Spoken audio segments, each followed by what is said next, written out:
రచిస్తా నేడే నవశకం నినదిస్తా నిత్యం జనహితం నలుబెరుగని సేవే అభిమతం కష్టం ఏదైనా సమ్మతం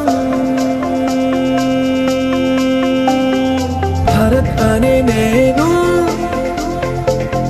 హామీ ఇస్తున్నాను బాధ్యున్నై ఉంటాను of the people for the people by the people ప్రతినిధిగా this is me